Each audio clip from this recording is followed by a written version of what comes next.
All right, what's up, my brothers? In this video, we're going to be talking about 3 things that must absolutely positively be in place before you invite a gal into your life on a long-term basis as a girlfriend, a committed relationship. Before I get to these 3 things, I'm going to tell you when you have these conversations, because it's really important that it's positioned at the correct time. You position this at the incorrect time and it's not going to work. You won't have the frame of that long-term relationship, which is what you want. I talk about that in my book, The Unplugged Alpha. If you've read it, you know what I'm talking, but if you haven't, you'll be interested by the end of this video. Stay tuned. So this is a conversation that you have when she comes to you with the where do we stand. This at some point will inevitably happen if she has genuine burning desire for you, which means she is enthusiastic about being with you and is asking for your commitment. Women are the gatekeepers to when intimacy happens. Men are the gatekeepers to when the casual dating turns into a more committed form, i.e. the boyfriend-girlfriend type of stage. So at some point, 3, 6, 8 months down the road, she's going to get tired of the idea that she might be sharing you with other women. She's going to get tired of the idea of the unknown and some of the anxiety that comes with the unknown about where are we? Where is this going? Where do we stand? When she comes to you with the where do we stand talk, and again, guys, you don't bring up the where do we stand talk. It's important that she does, and only a woman that has genuine burning desire, as I outline in that chapter in my book, will do that. When she comes to you with the where do we stand talk, that's when you address these 3 items. Now, the first of the 3 items that we're going to talk about is guys from her past. All women, not some, pretty much all women have guys around from their past. Past could be an intimate past, could be an ex-fiance, could be a friend. A lot of the times, you know, these friends, you know, these guy friends that women keep around, there's sometimes backup plans. Most of the time, the guys that are there because they're pretty much these what we call betas in waiting. They're hoping that the friendship is going to turn into a more committed type of relationship. At some point, she's going to see the virtues of this guy and want to commit to him and turn it into an intimate sort of friendship rather than just a friendship. But it's been said many, many times, nobody bangs more girlfriends and wives than he's just a friend. Many guys, when they've discovered that their girlfriend or wife has stepped out on them and betrayed them in the relationship and been intimate with another man, have been told at some point, oh, that guy, you don't need to worry about him, he's just a friend. So it's incumbent upon you, again, when she comes to you and says, where do we stand? Where is this going? What are we? That this is the point where you review or analyze her life for that further commitment to make sure that she's worthy of it. You don't go giving away your commitment casually to just any gal that asks for it because she touches your pee-pee. You only give it to women that have genuine burning desire for you, that are asking you for the commitment, so that the frame can be led, so that you've basically got the ball in your court, if you know what I'm saying. So again, if she's got male friends from her past, all you have to say is, I dig your vibe too. I'd like to see where this is going. Obviously, you've got a similar feeling towards her that she does towards you, but I can't take a woman seriously that keeps guys from her past around. It's as simple as that. All you're doing is you're giving her the power to decide whether or not she's going to take your commitment, because now she's asked for it.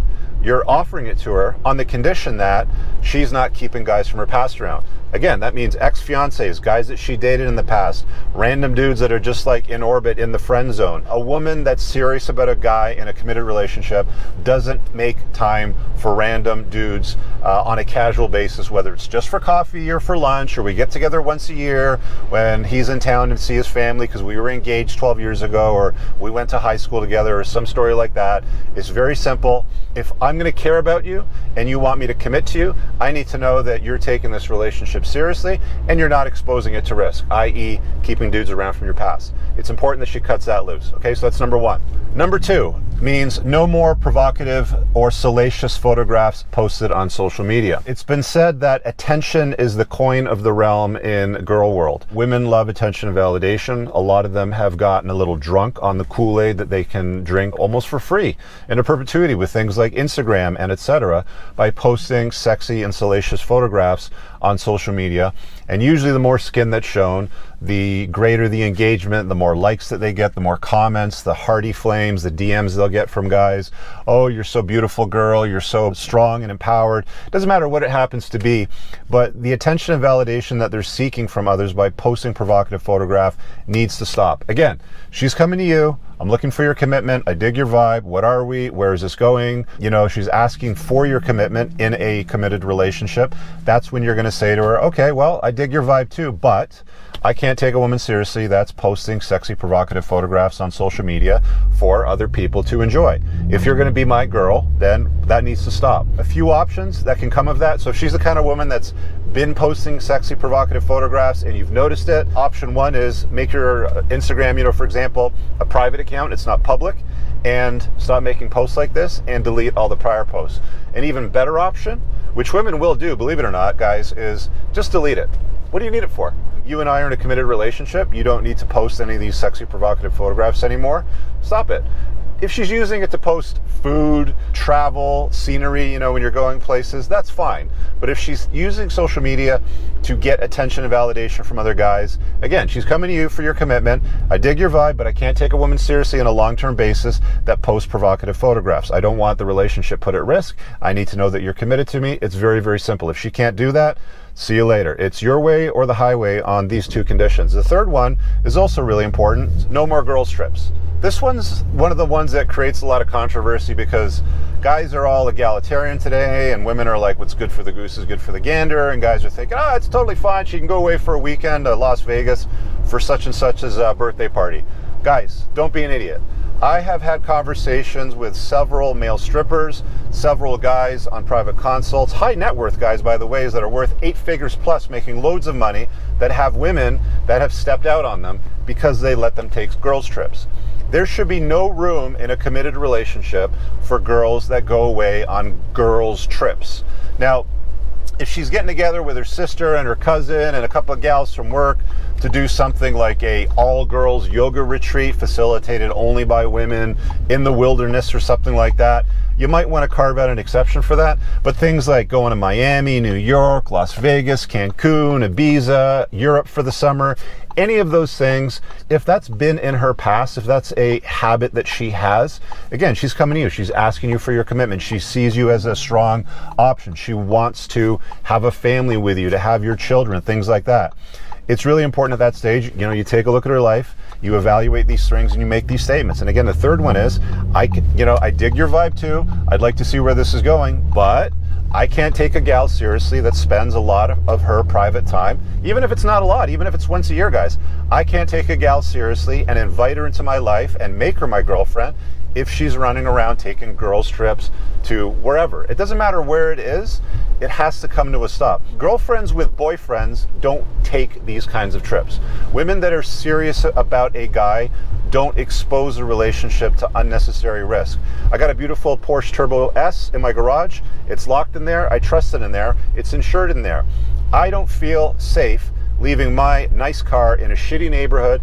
That's exactly what you're doing when you let your gal go somewhere where she can be exposed to, what happened in Vegas stays in Vegas, or bad decisions encouraged or imposed upon her by her friends. I can't tell you, again, I mentioned earlier about having these conversations with male strippers on my podcast. They say 80% of the time. So this includes going away bachelorette parties, by the way, guys. 80% of the time, the women at these bachelorette parties are being intimate at some level, whether it's just touching, going to second or third base or going right for the full home run. They get involved with them on an intimate basis. 80% of the gals get involved in it. It's very rare that they don't.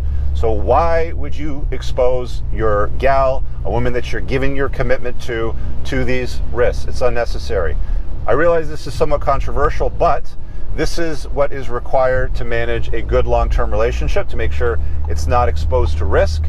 Pay attention to these things. If you're interested in more than just this information, guys, I've got one 3.5-hour training course in the classroom on the school platform. It's called the School of Unplugging. There's over 30 hours in total of content very similar to this that goes in depth, right down the rabbit holes in the specific details that you need to understand so you don't make bad choices in life and invite chaos into it. So if that's of interest to you, check out the top pinned comment. It's the School of Unplugging. It's a monthly subscription. It supports the creation of content on this channel. You get Zoom calls, you get discussion boards, and again, every single month we add new content to that School of Unplugging. So check it out, pinned below in the top comment. Have an awesome day. Peace out. I don't ever slow up, no I don't take shit. I got no love for the fakeness. If you wanna play tough and wanna hate this, I'll always show up.